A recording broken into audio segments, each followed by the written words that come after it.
It's weird having it so close. Normally it's so far away.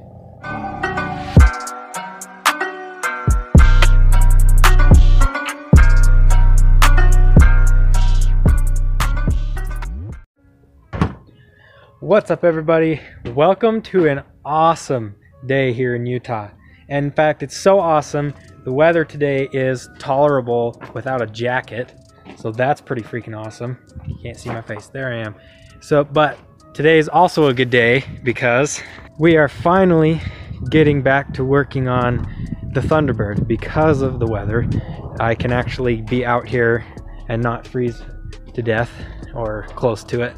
But we're gonna pull this with this, and we're gonna take it up there by the door where I can actually work on it.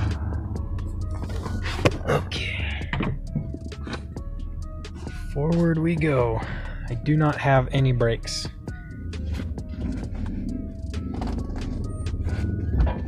Alright, here we go.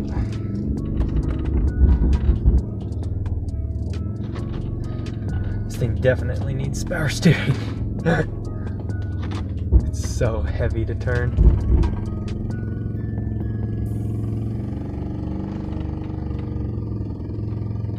Holy cow. That should be good right there. Alright, so let me show you guys why we pulled it up here next to the shop. So I was working on this thing, and I've gotten it to fire a few times, and I've been working on getting the carburetor better so it'll actually hold fuel, and then working on getting stuff in the tank. But I noticed that the water pump was froze, so I took it off. I don't know if you can see this, but the block is just full of this corrosion and just garbage. So I need to flush the block out with water and some sort of solvent stuff to kind of clean all of that out. And hopefully it'll clean it out enough that it keeps working fine. Otherwise, I'll have to pull the motor out and tear it down and then have it cleaned professionally probably by my machine shop that we have here locally. The other thing that we have to do is the brakes on this. I filled the reservoir not too long ago, but the brakes didn't work. At least they didn't before. I pumped them up, and now they seem to be working. But we'll just have to check into that. What I want to do is I want to go through and bleed all the brakes and just get new fluid in there anyways. And then there's a few odds and ends here and there, like I want to repack these front wheel bearings. I want to check the diff. But what we really want to do first right now is we want to get it running, get it driving, so we can pull it around into the shop and use the lift for doing most of those. Alright, so first thing we're going to do is we're going to bleed the brakes. But before we do that, I have to put it all up on jack stands, so let's do that real quick.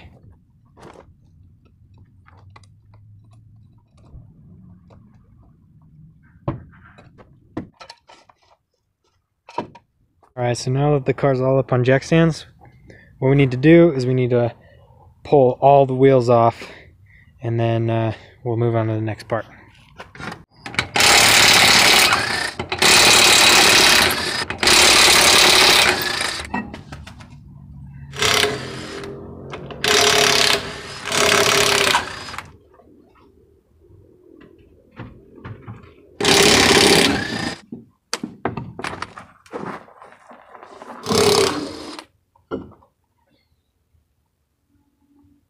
What we're doing is on the back of the drum here, there is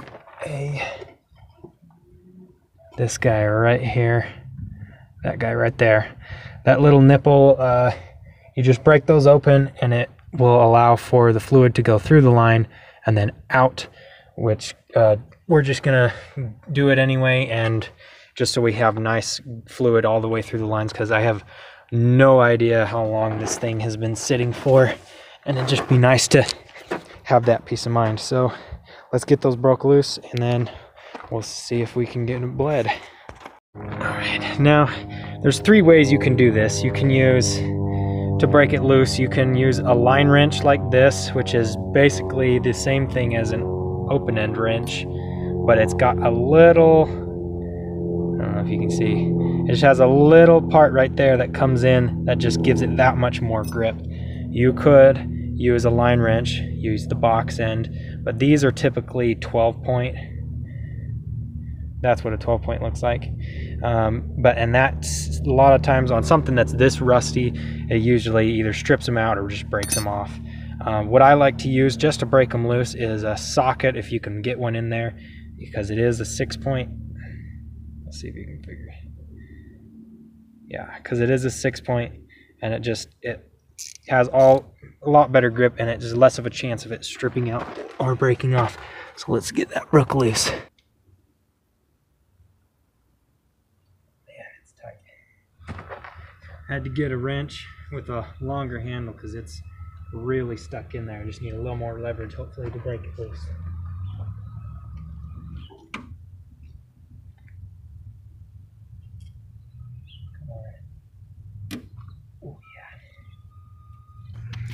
That one broke loose pretty well, so now we should just be able to use the open end wrench or the line wrench, either one. I prefer the open end because it's easier to take off, but we'll use that. But we're gonna have to go through and break loose all the other ones real quick. So we were really lucky with all of those. Actually, we went through and every single one of those bleeders broke loose, which is honestly, it's honestly surprising. I thought there would be at least one that would decide to break on us, but now we can go ahead and we can bleed it, and I'm just going to do that off camera just because that takes forever, and it's not that interesting to watch, but I'll see you back when it's done.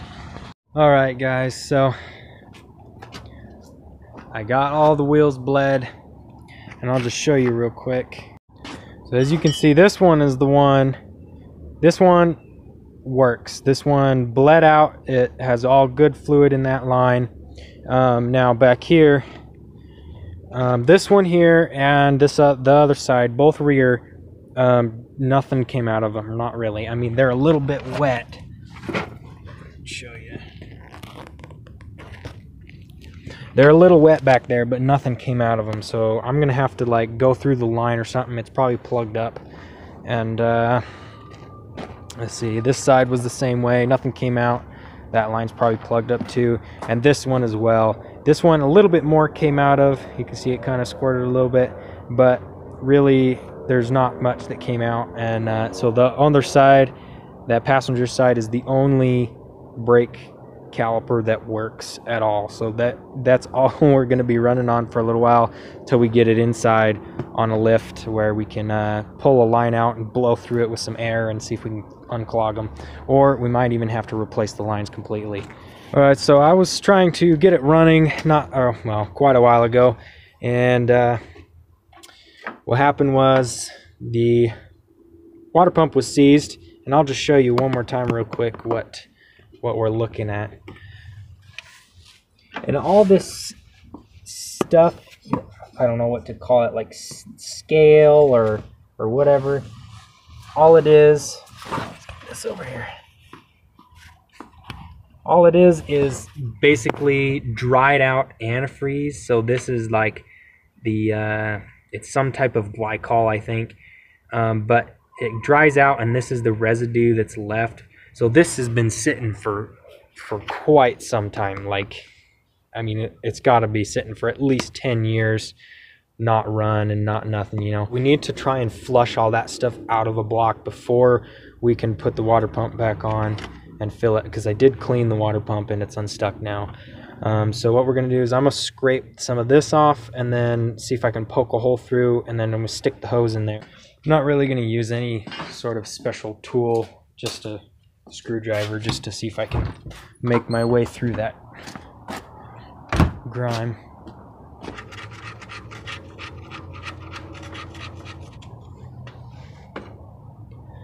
It's kind of interesting.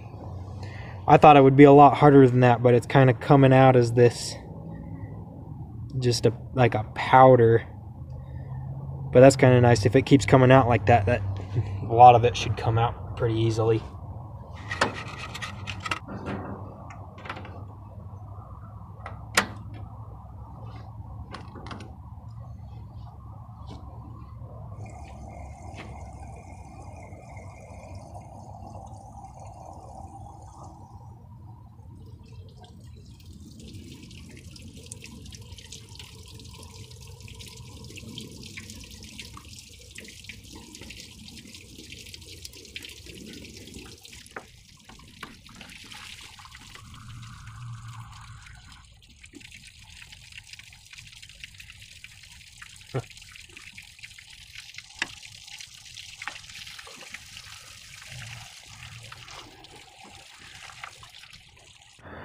Alright guys, so I went ahead and I just kind of did a couple things off camera, not on purpose. I got into it and I forgot to film. But after flushing the block, I'll show you. After flushing the block, I let it dry up a little bit and I put the old water pump back on. I have new gaskets in here, but I cleaned it up, put that on, and I got these heater core lines run. And so now all I have to do is find this hose that goes for the upper radiator, and then what I'm going to do is I'm going to fill it with water, and then I'm going to put some of this stuff in here. Okay, so it attacks rust deposits, and what it does is it loosens it up so it can just kind of come out. But the water was started coming out clean. I just want to see if that'll break up any of the deposits left in there, just to kind of make sure that it's good so I don't have to take it apart. So I put the water pump on. I need to find belts for this before I can do it. There's one belt that runs from the water pump to the alternator and then the crank, because I had to cut them off from before. I have let's see, I don't know if you can see, but there's part numbers on them, so it shouldn't be too hard to find. I'm just gonna start it up because I can.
Smoking everywhere.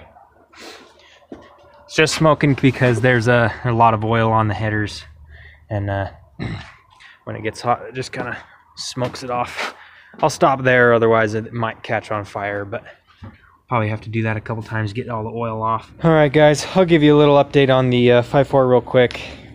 So I have both sides of the headers finished up to here.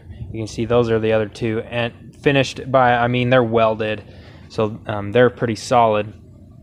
But what I'm doing right now is I'm just running them from here to the collector.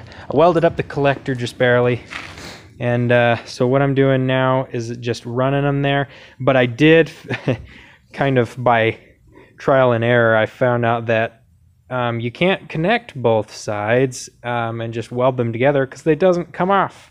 So what I'm doing is I'm putting a slip joint right here, and I'm putting them on all four on this side so that I can loosen both sides and kind of get them to come off at the same time. Otherwise, I would have to end up cutting it off, and it's just easier because I do have to take them off so I can weld them up all around to the back. But yeah, this is about as far as I've gotten so far, just because I ran into that and I was figuring something out for that. I might see if I can put a spring on here to kind of pull them together, but I don't know if it needs it. I mean, where it's at, it's kind of solid. I can't really move it all that much, so. But I'm happy with it so far. I'm working on getting these two, and then I'll add another pipe, one of those, the next one back, and then I'll keep going until I'm done. This is just taking quite some time, just figuring out where everything goes and just where to put everything. It's a lot of tube to run. Anyways, thank you everybody for watching. There's a lot of new people here, or a lot of people in general. I can't believe how fast it's grown so far. I have been slacking off a little bit. just because I've ran into some issues, and building those headers take forever, at least for me, because I can only work on stuff really in the morning and at night, but I'm getting there. And thank you everybody for watching. If you liked the video, hit the like button. If you're new here, please subscribe, hit the notification bell too if you want to get any updates. Anyways, you guys have a good day.